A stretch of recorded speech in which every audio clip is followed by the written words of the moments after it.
ganda ng aking rubber shoes na Adidas. Wala, magkano siya? Tukso ba? Magkano siya, bunso? Wow. Bakit isa na lang? Dapat sale na to. Oh, 1,195. Bunso, dapat sale na lang yan kasi isa na lang. Hindi nyo sinisale, miss? Bakit? Sagutin mo ako. Nasaan ang hostesya? Isang peraso na lang. Gusto ko yan eh kasi may ganyan akong shoes eh.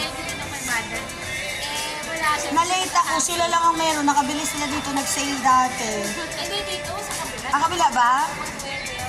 Kasi may ganyan akong sapatos na kulay. Kaya gusto ko yan. Pero bakit hindi sale?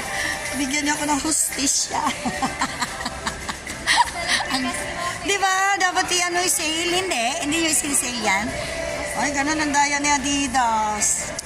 Hello, Adidas. Shout out, Adidas Philippines. I-ano nyo na yun, no? I-sale nyo yung inyong belt bag.